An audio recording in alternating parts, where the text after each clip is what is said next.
Commander Lee gripped the armrest of his captain's chair as the massive view screen filled with an impossible sight.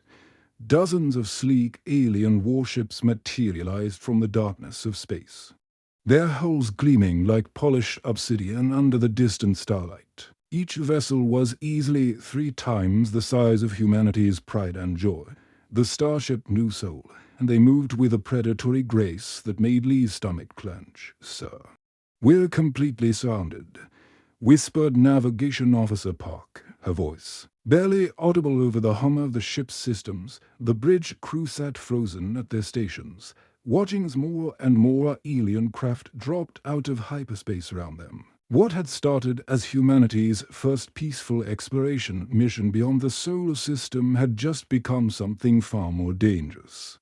Lee had dreamed of this moment since he was a child, watching the stars from his bedroom window in his own first contact with alien life. But in all his dreams, it had never looked quite like this. The alien ships formed a perfect sphere around the New Soul, their weapon ports glowing with an ominous purple light that cast eerie shadows across his bridge. "Communications coming in, sir," reported Kim from her station near the back of the bridge. She was barely 25 years old, fresh out of the Space Academy, and her hands shook as she worked her controls. It's in perfect Korean. Somehow, they're demanding we respond immediately." Lee nodded grimly and straightened his uniform.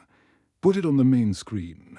The view screen flickered, and suddenly they were staring at something that would haunt their dreams forever. The alien commander was tall and imposing, with skin that looked like it had been carved from dark stone. Forearms moved with mechanical precision as it operated controls beyond human understanding. Its eyes were solid black, reflecting nothing. And when it spoke, its voice carried the weight of absolute authority. "Primitive humans of the vessel New Soul," the creature began, its words cold and emotionless. "I am Fleet Commander Velter of the Vorthic Empire. You have trespassed into our territory with your pathetic excuse for a starship. Your species has been judged and found wanting." Lee stood up slowly, trying to project confidence he didn't feel round him. His crew of 30 brave souls waited for his response. These were good people, scientists and explorers who had volunteered for humanity's greatest adventure. Now, they might die light years from home because of his decisions. "This is Commander Lee of the Earth vessel New Soul," he replied, surprised at how steady his voice sounded. "We come in peace, seeking only to explore and learn. We had no knowledge of your territory or your empire." The alien's expression didn't change, but something flickered in those black eyes that might have been amusement. "Peace," it repeated, as if the word tasted strange. "Your species speaks of peace while carrying weapons. Your primitive minds cannot comprehend the order we have brought to this galaxy." Behind the alien commander, the bridge of the Vorthic flagship was visible. It was a marvel of technology that made humanity's most advanced systems look like stone tools. Holographic displays showed star maps of the entire galaxy, with thousands of conquered worlds marked in red. Robotic servants moved silently between control stations operated by various alien species, all working in perfect harmony under Vorthic rule. "For 10,000 years, we have maintained order among the stars," Velter continued. "Primitive species are given a choice: submit to our rule and find purpose in serving the Empire, or be eliminated as a threat to galactic stability. Your Earth falls into the second category." Kim's hands flew over her controls, her face pale with concentration. She had activated the ship's passive listening systems, something the aliens wouldn't detect, but which could intercept their communications. What she was hearing made her blood run cold. "Sir," she whispered urgently to Lee, "I'm picking up transmissions between their ships. They're not just threatening us, they're planning to make an example of Earth. Complete destruction. They want other primitive species to see what happens to those who venture into space without permission. Lee felt the weight of 6 billion lives settling on his shoulders. Everyone he had ever known, everyone he had ever loved, was sitting, defenseless on a small blue planet millions of miles away. His elderly parents in their small apartment in Seoul, his sister and her children, his childhood friends who had cheered when the new Seoul launched. All of them were about to die because humanity had dared to reach for the stars. The alien commander was still speaking, listing humanity's crimes against the natural order of the galaxy. But Lee wasn't listening anymore. He was thinking about his crew, about Earth, about the dreams of exploration that had brought them all here. They were outnumbered, outgunned, and completely outmatched by technology they couldn't even understand. But they were still human, and humans had a way of surprising everyone, including themselves. When their backs were against the wall, the purple glow from the Vorthok weapon systems grew brighter, casting an eerie light across the New Seoul's bridge. Commander Lee could feel sweat beading on his forehead as he watched the alien ships adjust their positions, moving with the precision of a well-rehearsed execution. In the corner of his eye, he noticed Park frantically scrolling through data on her console, her fingers dancing across the holographic interface with desperate intensity. "Sir, I'm finding something strange in our cultural database," Park called out, her voice cutting through the tense silence.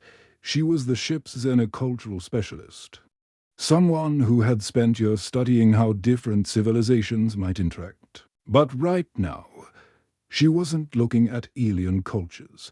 She was digging deep into humanity's own history. "What kind of strange?"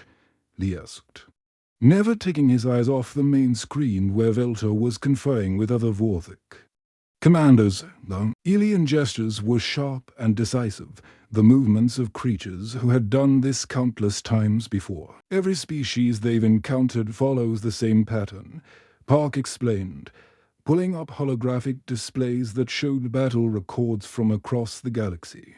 "The Zephyrians fought with elegant formations that never change. The crystalline collective used the same defensive strategies for 3,000 years. The molten world species had weapons that couldn't be modified once they were built. Every single conquered race fought exactly the same way from the beginning of the battle to their defeat." Engineering Chief Joe looked up from his station where warning lights were flashing like an angry rainbow. "Park, we don't have time for a history lesson. Those ships are charging some kind of planet-killing weapon system. I can see the energy readings from here." But Park wasn't finished. She pulled up more data, her eyes wide with realization. "That's just it. Cho, look at human military history. Every single conflict we've ever fought, we adapted during the battle itself. World War II pilots modified their planes mid-flight. Ancient Korean generals changed their tactics based on weather conditions they observed during the fight. We don't just prepare for battle. We reinvent ourselves while we're fighting." Lee felt something click in his mind. He had read about this in the academy, but never thought it would matter in space combat. Human military doctrine had always emphasized flexibility over rigid planning. But seeing it laid out in the data, comparing it to alien species that had fought the same way for millennia, it suddenly seemed like the most important thing in the universe. "Cho, can you modify our shield systems?" Lee asked suddenly. The young engineer looked confused. "Modify them how, sir? We're not exactly in a repair dock here. I don't know yet. But can you physically change how they work while we're under fire?" Cho paused, his mind racing through the possibilities. The New Seoul shields were designed with human engineering principles, which meant they were built for adaptability rather than perfection. Most of the ship's systems could be reconfigured if you knew what you were doing and weren't afraid to take risks. Theoretically. "Yes," he said slowly. "Our shield generators are modular. I could reroute power through different pots, change the frequency patterns, even alter the geometric shape of the protective field. But, sir, if I mess this up, we'll lose all protection. Do it, Lee ordered, just as the first Vorthik energy beams lanced through space toward their ship. The bridge shook violently as the alien weapons struck their shields. The lights flickered, and several crew members were thrown from their chairs. But the shields held, displaying their familiar blue glow against the incoming fire. For now, Cho, I need you to start changing everything, Lee shouted over the noise of sparking control panels. Don't stick to any pattern. Make our shields unpredictable. The young engineer's hands flew over his controls, pulling up system schematics that he began modifying in real time. He rerouted shield power through backup systems, changed the energy frequency every few seconds, and even began pulsing a shield strength in random patterns. It was completely insane by the standards of every other species in the galaxy. On the main screen, they could see the Vorthik commanders looking confused. Their targeting systems, which had been calibrated based on the shield's initial configuration, were having trouble locking onto a target that kept changing its fundamental properties. Energy beams that should have punched through the new soul's defenses were being deflected at odd angles. It's working, Park breathed, watching the tactical display. Their weapons are designed to adapt to static defensive systems. They analyze the target once and then optimize their attack pattern. But they can't keep up with constant changes. Joe was sweating now, his hands moving across multiple control interfaces simultaneously. He was doing things with the ship's systems that the original designers had never imagined, linking life support power to the shields, using the navigation deflectors as additional shield generators, even channeling energy from the coffee makers in the crew quarters to boost their defensive grid. His is impossible, whispered Communications Officer Kim, watching the display. No species should be able to modify their technology this quickly during combat, but that was exactly the point. While every other species in the galaxy had perfected their technology over thousands of years, humans had always built their machines to be changed, improved, and adapted on the fly. It was the difference between a perfect sculpture and a pile of building blocks. The sculpture was beautiful, but the blocks could become anything you needed them to be. The space around the new soul erupted into chaos as dozens of Vorthik warships opened fire simultaneously. Purple energy beams crisscrossed the darkness, like deadly lightning, each one powerful enough to vaporize a city block. The human ship twisted and rolled through the bridge, its modified shields flickering under the massive assault. Inside the bridge, warning alarms screamed as sparks flew from overloaded circuits. Tactical Officer Hung gripped his console as another wave of energy blasts rocked the ship.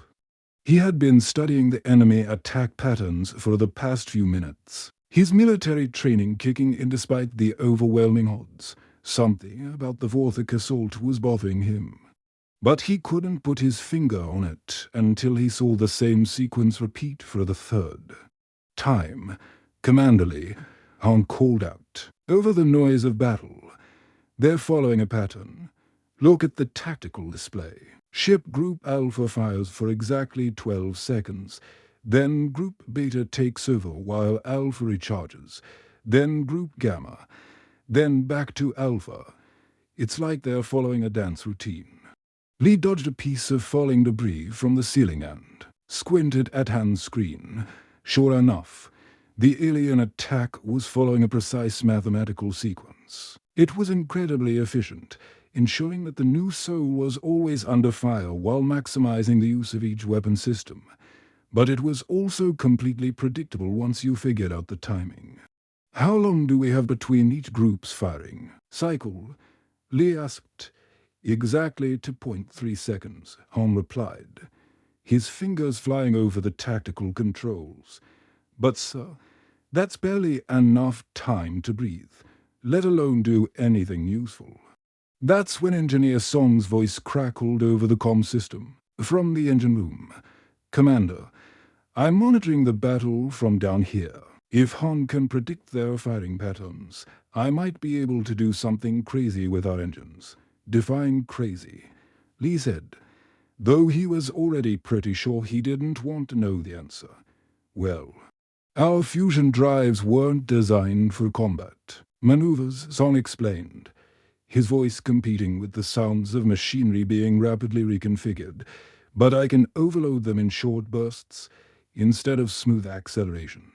I can make us jump forward or backward in sudden jolts. It'll be rough on the crew, but we might be able to use those 2.3-second gaps to move unpredictably." Lee looked round the bridge at his crew. These were scientists and explorers, not soldiers. But they were also human beings facing the extinction of their entire species, and humans had a long history of doing impossible things when they had no other choice. "Do it," he ordered. The next few minutes turned into the strangest space battle in galactic history. Every time Han predicted a gap in the Vorthok firing pattern, Song would fire the engines in a completely unplanned direction. The new soul would suddenly lurch sideways, or drop like a stone, or shoot forward at crushing acceleration. The crew was thrown around like dolls in a washing machine. But the ship kept dodging attacks that should have been impossible to avoid. "This is insane," shouted Park from her station, where she was somehow managing to maintain sensor readings despite being tossed around. "We're flying like a drunken meteor, but it's working." On the main screen, they could see the confusion spreading through the Vorthok fleet. The alien ships were designed for precise, calculated combat against opponents who followed logical patterns. But the new soul wasn't following any pattern at all. It was improvising moment by moment, doing things that violated every principle of space combat that the Vorthok had learned over 10,000 years of conquest. Han was working frantically with Song, coordinating their chaotic dance through space. "Song, in 15 seconds, Group Alpha will stop firing. I need a hard burn to starboard for exactly 1 second. Then cut engines completely." "Got it," Song replied. "But I'm running out of ways to surprise them. These engines weren't built for this kind of abuse." That's when Kim made a discovery that changed everything. While monitoring the alien communications, she had noticed something strange about how the Vorthok ships were coordinating their attacks. "Commander, they're not just following patterns. They're all connected to a central command system. Every ship is receiving identical orders from the flagship." Lee's eyes widened. "You mean they can't think independently?" "It's more than that," Kim continued, her excitement growing. "Their entire tactical system is based on analyzing an enemy once, and then executing the perfect counter-strategy. But we keep changing what we are. Their computers are trying to categorize us. But every time they think they've figured us out, we do something completely different. The implications hit everyone at once. While the Vorthok had achieved perfect military efficiency, they had also created a system that couldn't handle true unpredictability. They were like master chess players, suddenly forced to play a game where the rules changed every move. "Song, can you make our engine signatures look completely different?" Lee asked. "Already on it, sir," came the reply. "I'm cycling through every possible configuration. To their sensors, we probably look like a different type of ship every few minutes." The battle was far from over, but something fundamental had shifted. What should have been a quick execution was turning into a stalemate. The mighty Vorthok Empire, conquerors of thousands of worlds, was being held at bay by a single human ship that refused to behave logically. Fleet Commander Velta stood motionless on his flagship's bridge, his forearms crossed in a gesture that among his species indicated deep contemplation. For the first time in his 300-year military career, He was witnessing something that challenged everything he understood about warfare. The primitive human vessel should have been destroyed within the first minute of combat. Instead, it had been dancing through his fleet's weapons fire for nearly an hour, growing more unpredictable with each passing moment. Analysis complete, Commander, reported his tactical officer, a tall Vorthok with cybernetic implants covering half his face. The human vessel has employed 847 different defensive configurations. Our combat computers have never recorded such variance in a single engagement. Velter S. Black Eyes noted as he studied the tactical display. Every species the Vorthok had ever encountered followed predictable patterns. The crystal beings of Zirion 7 used geometric formations that never varied. The warrior clans of the Molten Rings fought with traditional honor codes that made their moves easy to anticipate. Even the most advanced civilizations relied on proven strategies that had worked for thousands of years. But these humans were different. They weren't just adapting to his attacks. They seemed to be enjoying the chaos they were creating. "Sir," called out another officer, "the human ship is launching something. Small craft. Single occupant. On the main screen. A tiny fighter craft. Separated from the new Sol and began weaving through the massive Vorthok warships. It was laughably small compared to their vessels, like a mosquito buzzing round elephants. But there was something about its flight pattern that made Velter's skin crawl with unease. Inside the small fighter, Lieutenant King checked his instruments one last time. He was the new Sol's best pilot, someone who had grown up flying crop dusters on his family's farm before joining the space program.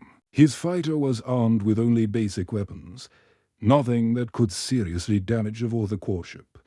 But Kang wasn't planning to rely on his weapons.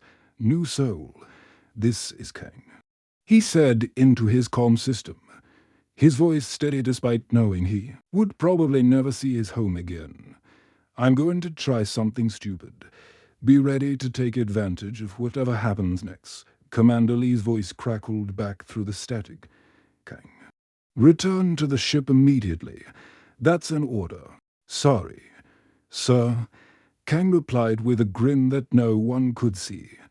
"Sometimes you have to break the rules to save the people you care about." Kang pushed his fighter's engines to maximum power and dove straight toward the largest Vorthok warship. The alien gunners, confused by his seemingly suicidal approach, hesitated for a crucial moment. They had never encountered an enemy who would intentionally fly directly into their weapons range without any apparent strategy. That hesitation cost them everything. Kang's fighter slammed into the warship's main sensor array at full speed, creating a massive explosion that temporarily blinded the entire vessel. But more importantly, his sacrifice revealed something about Vorthok technology that changed the entire battle. The explosion created a cascade of electromagnetic interference that spread to nearby ships, disrupting their perfect coordination. "For the first time, now," shouted Han from the new Sol's tactical station, "their command network is disrupted. Song, emergency burn toward the disabled ship."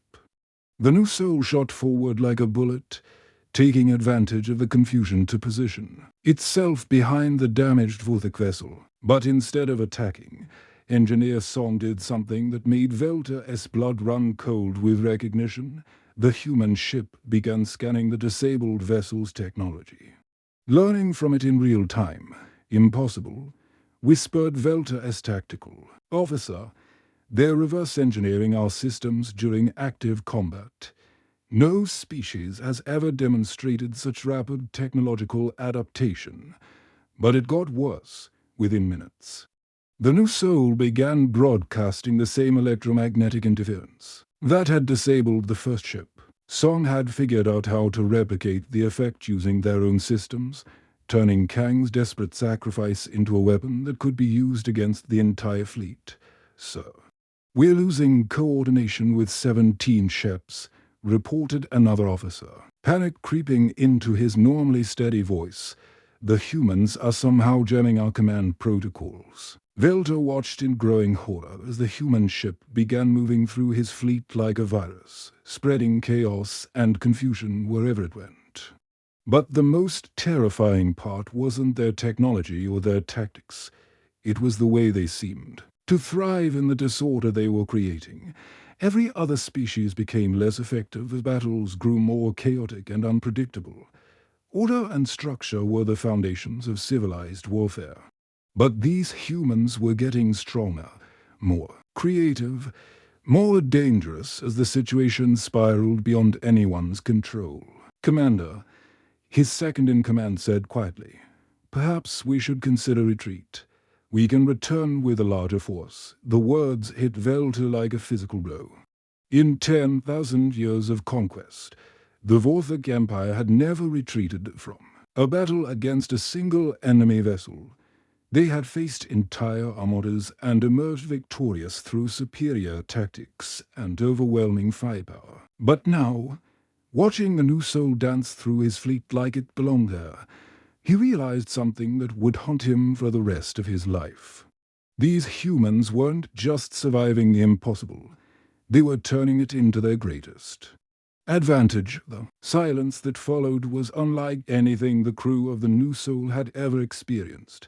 After hours of screaming alarms, weapons fire, and the constant rumble of overworked engines, the sudden quiet felt almost supernatural. Commander Lee stood on the bridge, watching in amazement as the massive Vorthok warships began pulling back from their attack positions. "Sir, they're withdrawing," reported Han from his tactical station, his voice filled with disbelief. "All enemy vessels are moving to a safe distance. They're not retreating exactly, but they've definitely stopped attacking round the New Soul." The alien fleet maintained their formation, but kept their weapons powered down. It was as if they were trying to decide what to do with an enemy they couldn't understand or defeat. The purple glow that had threatened to destroy Earth just hours ago had dimmed to a soft luminescing, almost respectful in its restraint. Park looked up from her console where she had been monitoring alien communications. "Commander, I'm picking up massive data transmissions between their ships. It looks like they're sharing battle reports with their home worlds. This is unprecedented in their military records." Lee nodded grimly. He could only imagine what those reports contained. A single human ship had not only survived against impossible odds, but had actually turned the Vorthok's own advantages against them. The tactical implications would send shockwaves through their empire for generations. "Incoming transmission from the flagship," Kim announced, her hands trembling slightly as she worked her controls. "It's Fleet Commander Velter again. But the signal pattern is different. It's not a military channel. It's marked as a diplomatic frequency." Lee straightened his uniform and took a deep breath. Whatever came next would determine not just the fate of his crew, but possibly the future of humanity itself. "Put him through." The main screen flickered to life, showing Velter as imposing figure once again. But something fundamental had changed. In the alien commander's demeanor, the absolute confidence was gone, replaced by something that looked almost like respect. His forearms were held in a position that Park's cultural database identified as a gesture of equality among Vorthok nobility. "Commander Lee of the vessel New Soul," Velter began, his voice carrying none of the contempt it had held before. "I request permission to speak with you not as conqueror to conquered, but as one military leader to another." Lee felt a chill run down his spine. In all the cultural briefings Earth's scientists had prepared for first contact scenarios, none had imagined anything like this. "Permission granted. Fleet Commander, what do you wish to discuss?" Velter was quiet for a long moment, as if choosing his words carefully. Behind him, the bridge of his flagship showed frantic activity as officers and robotic servants worked to process the battle data. In 10,000 years of expansion across this galaxy, the Vorthok Empire has encountered 2,847 different species. We have studied their military capabilities, their technological adaptations, their cultural strengths and weaknesses.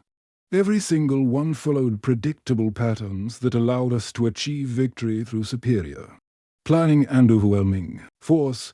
He paused, his black eyes focusing directly on Lee. Until today, I believed that military excellence was achieved through perfection, perfect tactics, perfect coordination, perfect execution of predetermined strategies. Your species has shown me that I was wrong. Engineer Som's voice crackled over the comm system from the engine room. Commander, I'm still monitoring their fleet. Their ships are downloading our battle data and studying our tactical adaptations. It's like they're trying to learn from us. That is correct. Velta confirmed, apparently having overheard the transmission. For the first time in our history, we have encountered opponents who turned chaos into victory. You did not merely survive our assault. You transformed it into something that strengthened your position with each passing moment. Communications Officer Kim leaned forward at her station. Sir, I'm detecting similar transmissions being sent to multiple star systems. News of this battle is spreading across their empire faster than light-speed communication should allow. Lee realized what was happening. The Vorthok weren't just sharing battle reports. They were fundamentally questioning everything they thought. They knew about warfare, about superiority, about the natural order of the galaxy. One small human ship had shaken the foundations of an empire that had dominated the stars for millennia. Commander Lee, Velta continued, I formally request safe passage for a diplomatic envoy to your homeworld. The Vorthok Empire wishes to establish formal relations with humanity. Not as conquerors and conquered, but as equals. The bridge of the new soul erupted in barely contained excitement. Crew members exchanged glances of amazement and relief. They had not only survived first contact with a hostile alien empire, but had somehow earned their respect through pure human ingenuity and refusal to give up. However, Velta added, his tone becoming more serious, I must warn you that news of this encounter will spread throughout the galaxy. Other species will learn that humans cannot be easily conquered through conventional means. Some will seek to ally with you. Others will see you as a threat that must be eliminated before you become too powerful. Lee nodded solemnly. Humanity had just announced its presence to the galaxy in the most dramatic way possible. There would be consequences, both positive and negative, for generations to come. We understand the risks, Lee replied. But humanity has never backed down from a challenge, and we won't start now. As the new soul began its long journey home, carrying news that would change human civilization forever, the Vorthok fleet maintained their respectful distance for the first time in galactic history. A species had earned their freedom not through surrender or destruction, but through the uniquely human ability to turn impossible situations into opportunities for growth. The ND.